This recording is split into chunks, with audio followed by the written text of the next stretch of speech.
नमस्कार मित्रमैत्रिणींनो, डॉक्टर संग्राम पाटील इंग्लंडवरून बोलतो. मित्रांनो, माझ्या बाजूला जे चित्र दिसतं आहे, मी ड्युअल मोडमध्ये रेकॉर्ड करतो आहे. ते कर्नाटकचे गृहमंत्री जे आहेत, प्रियांक खरगे यांनी RSSला एक लेटर पाठवलेलं आहे मोहन भागवत यांना, आणि त्याच्यामध्ये त्यांना 7 प्रश्न विचारलेले आहेत. ते म्हणतात की तुमची जी लीगल स्टेटस आहे, कानूनी स्थिती और संघटनात्मक संरचना, ते तुम्ही मला एक्सप्लेन करा. कारण तुम्ही माझ्या राज्यामध्ये इतक्या हजार असे ॲक्टिव्हिटीज करतात आणि तुम्ही एवढ्या मोठ्या संघटन करतात, एवढ्या गोष्टी करतायत, तर as a home minister of this state मला हे सगळी माहिती पाहिजे. दुसरं म्हणजे पदाधिकारी कोण आहेत आणि त्यांचे प्रतिनिधी, अधिकृत प्रतिनिधी काय आहेत, त्यांचे डिटेल्स द्या. तुमच्याकडे काय डोनेशन्स येतात, तुमचे इन्कम सोर्सेस काय आहेत, आणि त्याचं तुम्ही तुमच्या ज्या प्रॉपर्टीज आहेत, व्यय और परिसंपत्तियों का विवरण ते द्या. आणि तुम्हाला क्या लागू करो का भुगतान कानून के अनुसार किया जा रहा है, तुम्ही टॅक्स भरताय का, तुमचा एवढ्या उलाढाली म्हणजे शेकडो करोडोच्या उलाढाली चाललेल्या आहेत, तर याच्यामध्ये तुम्ही टॅक्स पे करताय की नाही. कारण प्रत्येक ऑर्गनायझेशनला टॅक्स पे करावं लागतं. तुमची NGO असेल तरी तुम्हाला टॅक्सचं स्टेटमेंट दरवर्षी सबमिट करावं लागतं. आणि कानूनी आधार जिस पर RSS बिना औपचारिक पंजीकरण के आपली गतिविधियां संचलित करता आहे. म्हणजे तुम्ही रजिस्ट्रेशन नसतानाही तुम्ही एवढं मोठं जे ॲक्टिव्हिटीज करताय, याचा कानूनी आधार काय आहे, कॉन्स्टिट्यूशनच्या कुठल्या प्रोव्हिजननुसार तुम्ही हे सगळं करताय. आणि तुम्ही सार्वजनिक कार्यक्रम, जुलूस, जनसभा आणि अन्य संघटित गतिविधिया या ज्या घेतात, याच्या अनुमती घेता, प्राधिकरण आणि अनुपालन तंत्र जे तुमचे असतात याचे डिटेल्स द्या. आता हे त्यांनी विचारलं आणि भारतीय जनता पार्टीच्या लोकांनी त्यांच्यावर हल्ले सुरू केले. काही भारतीय जनता पार्टीचे जे समर्थक आहेत त्यांनी, काही वकिलांनी असे हल्ले सुरू केले. त्यातला एक फार आश्चर्यकारक हल्ला जो मला वाटतोय तो हा आहे की ही जी व्यक्ती आहे, भाजपचा हा खासदार आहे, आणि याने चक्क असं म्हटलं की एका दलिताला RSSशी काय घेणं देणं आहे म्हणले. मी तुम्हाला हे लावून दाखवतो.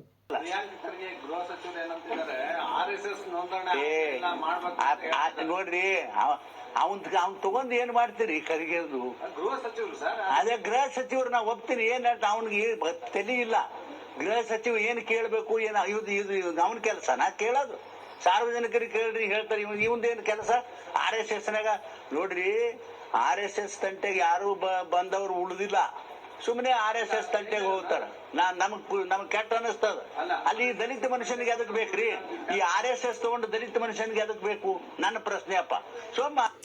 हा जो खासदार आहे भाजपचा, मला जे समजलं याच्यावरून त्याने असं स्टेटमेंट केलेलं आहे की एका दलिताला RSSचा प्रश्न विचारायचा काय संबंध आहे, आणि जे RSSवर बोट उठवतात त्यांचं राजकारण संपतं, आम्ही त्यांना मिटवतो, RSS त्यांना मिटवते, अशा अर्थाचं काहीतरी आहे. आता कन्नड भाषा मला खूप समजत नाही, पण मी जे वाचलं लोकांच्या भाषणांमध्ये आणि स्पीचमध्ये की त्यांनी अशा पद्धतीचं वाक्य बोललेलं आहे. तर हे फार म्हणजे धक्कादायक आहे. अशा प्रकारचं जे बोललं गेलेलं आहे फार धक्कादायक आहे. त्याच्यावर मग प्रियांक खरगेंनी उत्तर दिलेलं आहे. Dalits in BJP are subservient to the RSS. It is very clear, the language, the way he says, Dalits should not question RSS. Why? Dalits are not part of the society. Dalits are not part of the constitution. And who is anybody to tell me what to question or not to question? As an individual, I have my rights, and as the Home Minister of Karnataka, I am very careful in what I am saying. अगर आप इतना बड़ा संगठन मेरे राज्य में चला रहे हो तो आपको रजिस्ट्रेशन करना पड़ेगा, या तो आके बोलना पड़ेगा कि किस कानून के तहत आप ये सारे काम कर रहे हैं. Why is and I don't care about what Mr. Ramesh Jigani or anybody else has to say about it.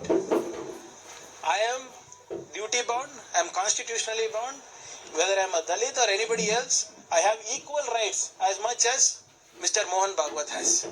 Well, sir, your letter has initiated a debate across the country. Now, the senior advocates like Mahendra our own people. Arey, why are advocates talking?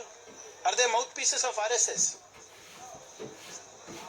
Are they mouthpieces of RSS? I have asked a very clear question to an organization as a home minister. They better come and answer to me. You want to send them? Let them come. Designate them. No, what is this nonsense of writing editorials, writing on Twitter, giving your opinion there, here? Doesn't matter to me. I have written to an organization. Let the organization depute anybody. तर हे त्यांनी जे म्हटलेलं आहे की मी गृहमंत्री आहे, मला हा अधिकार आहे जाणून घ्यायचा. मी दलित असो किंवा नॉन दलित असो, माझे अधिकार हे मोहन भागवत, म्हणजे त्यांचं म्हणणं आहे मी दलित आणि मोहन भागवत ब्राह्मण आहेत, तर या आम्हाला सारखाच अधिकार आहे. माझे काय अधिकार कमी होत नाहीत मी दलित असलो म्हणून. आणि आय डोंट केअर की हे कोण वकील लोक आर्टिकल्स लिहित आहेत आणि स्टेटमेंट्स देत आहेत किंवा कुठला भाजपचा खासदार अशा पद्धतीने म्हणतो आहे की दलितांनी विचारायचं नाही. का नाही विचारायचं? मला अधिकार नाही म्हणतो का तो? मी गृहमंत्री आहे म्हणतो. तर मला याच्यावरून असा प्रश्न पडतो की कुठलंही ऑर्गनायझेशन हे जर रजिस्टर्ड असेल, रजिस्ट्रेशन त्यांचं झालेलं असेल, तर त्यांना आपली एक संस्था चालक जे आहेत, मंडळ, ट्रस्टीजचं मंडळ हे असावं लागतं.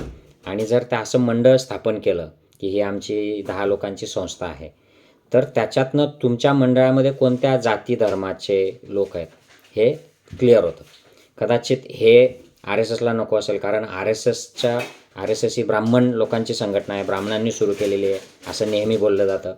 आणि RSSचे जे चीफ आहेत गेल्या 100 वर्षामध्ये जवळजवळ सगळे, एक राजपूत फक्त काही काळासाठी झाला होता, रज्जूभैया, आणि उरलेले सगळे हे चित्पावन ब्राह्मण, या पर्टिक्युलर ब्राह्मण जातीचे पुरुष फक्त चीफ झालेले आहेत.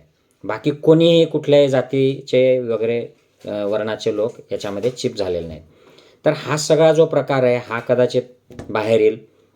आर्थिक उलाढाली, एवढं मोठं जर शाखा चालतात, नेटवर्क चालतं, एवढं राष्ट्रीय आंतरराष्ट्रीय पातळीवर कामं चालतात, इकडे इंटरनॅशनल लेवललाही त्यांच्या ऑर्गनायझेशन्स आहेत, असे काही वृत्तपत्रांमध्ये, मॅगझिन्समध्ये आर्टिकल्स आलेले आहेत आणि त्यांनी चिंता व्यक्त केलेली आहे. अमेरिकेत तर ह्या RSSवर बॅन करा, यांच्या सगळ्या या शाखा उपशाखांवर बॅन करा, वेगवेगळ्या नावाने काम करणाऱ्या, असं देखील एक गव्हर्नमेंटला अहवाल सादर झालेला आहे.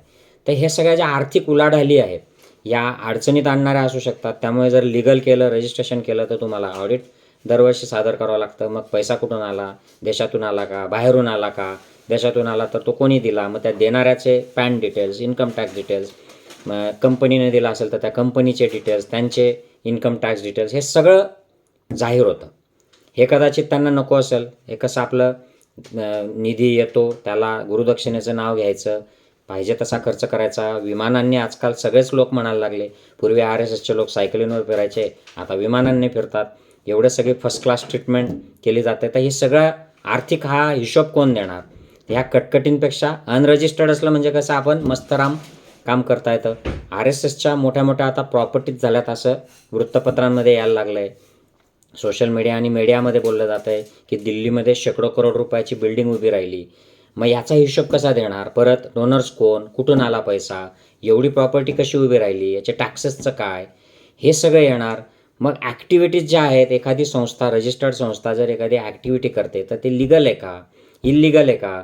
त्यांच्या नावाने एखादी ॲक्टिव्हिटी झाली, ते करताना सापडले आणि ती जर त्यांच्या रजिस्टरमध्ये नोंद नसेल, त्याच्यातून त्यांचा पैसा लिगली इल्लिगली जर गेलेला नसेल व्यवस्थित, तर त्याच्यावर त्यांच्यावर बोट ठेवलं जाऊ शकतं. आणि जरी कितीही म्हणत असलं RSSचे लोक की आम्ही गव्हर्नमेंटचे फंड फॅसिलिटीज घेत नाहीत, तरी प्रत्येक ठिकाणी त्यांना VIP ट्रीटमेंट मिळते. मोहन भागवतांना जेड सिक्युरिटी आहे, गृहमंत्री एवढी सिक्युरिटी आहे, आपल्या टॅक्सच्या पैशातून ती दिली जाते आहे. प्रत्येक ठिकाणी तुम्ही बघा. आता राहुल गांधींनी म्हणलं की RSSने पुरे यंत्रणा पर कॅप्चर कर लिया आहे. असे मोठे मोठे वकील, सुप्रीम कोर्टाचे वकील म्हणत आहेत, विरोधी पक्षातले लोक म्हणत आहेत, मीडियातले काही बरेचसे पत्रकार म्हणत आहेत. मग हा कॅप्चर केलं आहे म्हणजे काय? युनिव्हर्सिटीचे व्हाईस चान्सलर्स असोत किंवा वेगवेगळ्या संस्थांचे प्रमुख असोत, सगळीकडे म्हणजे भाजपचे सगळे मुख्यमंत्री वगैरे सगळे मंत्री हे ते ठरवण्यामध्ये त्यांचं योगदान असतं, राजकीय गोष्टींमध्ये, कॅम्पेनिंगमध्ये, इलेक्शनमध्ये सगळीकडे योगदान असतं. अशा सगळ्या ज्या ॲक्टिव्हिटीज आहेत आणि त्यांना जो VIP स्टेटस ते मिळतं आहे, तर या फॅसिलिटीजच आहेत. आणि या जर व्यवस्थित याचं लिगल जर डिटेलमध्ये गेलं तर हे सगळं येईल बाहेर. नुसतंच म्हणून काय उपयोग आहे की आम्ही फॅसिलिटीज घेत नाही, आम्ही फंडिंग घेत नाही. पण त्यांच्याच लोकांना आता गव्हर्नमेंटच्या वेगवेगळ्या स्कीम्स मिळत आहेत, स्कूल्स मिळत आहेत, ऑर्गनायझेशन्स मिळत आहेत, वेगवेगळ्या पोस्ट ज्या VC ह्या त्या ज्या दिल्या जात आहेत या RSSच्या लोकांना दिल्या जात आहेत. पण RSSच्या शाखेत येणारा एखादा वकील असेल, एखादा जज असेल, एखादा पोलीस ऑफिसर असेल, तर ते लिगल सगळं झालं तर त्यांना दाखवावं लागेल की हे आमचे मेंबर आहेत, ही मेंबरची यादी आहे, हे आमचे सदस्य आहेत. तर हे सगळं लिगल करावं लागेल आणि ते कदाचित खूप त्यांना अडचणीचं होईल. त्यामुळे कदाचित त्यांना ते नको असावं. आणि प्रियांक खरगेंनी बरोबर ते नाभीवर बाण मारतात तसा तो मुद्दा उचललेला दिसतोय. त्यामुळे मला असं वाटतं की RSS जर स्वतःला खरंच प्रामाणिक आणि खरंच देशप्रेमी, राष्ट्रवादी आणि ओपन लिबरल ऑर्गनायझेशन म्हणत असेल, तर त्यांनी हिंदू धर्म रजिस्टर्ड नाही आहे, मग आम्ही का असावे? हिंदू धर्म नाही आहे तुम्हीच म्हणता, किंवा देशातले सगळेच हिंदू आहेत असं तुम्ही म्हणता, मग धर्म कुठे राहिला? तो तर एक जॉग्राफिकल कन्सेप्ट, कल्चरल कन्सेप्ट झाला. तर या वादात न पडता किंवा त्या लोकांनी उत्तरं न देता रजिस्ट्रेशन करून टाकावं आणि लिगली ॲक्टिव्हिटी कराव्यात. कारण तुमची सत्ता आहे आता केंद्रामध्ये RSSची. BJP हे RSSचा आउटफिट आहे आणि तुम्हीच जर संविधानाच्या अंतर्गत काम करायला नाही म्हणता, तर मग बाकीच्या मग मुस्लिम पण पुढे येतील. ते अशा गोष्टी करतील धर्माच्या नावाने, स्वतःला इस्लाम म्हणतील आणि मग ते इल्लिगल बऱ्याच ॲक्टिव्हिटीज करतील आणि ख्रिश्चन येतील, मग बुद्धिस्ट येतील. मग हे सगळ्यांनी मग त्यामुळे RSSवर मोठी जबाबदारी आहे असं मला वाटतं. आणि प्रियांक खरगेंचा मुद्दा हा बरोबर आहे. त्यानिमित्ताने ही चर्चा तरी सुरू झाली आहे. आता RSS सगळीकडे आता त्यांचाच बोलबाला असल्यामुळे ते त्याला किती रिस्पॉन्ड देतील हा वेगळा मुद्दा आहे. परंतु चर्चा जी सुरू झाली आहे ती बरोबर आहे आणि ती देशाला चांगल्याच दिशेने नेणार आहे असं माझं मत आहे. जय हिंद, जय संविधान.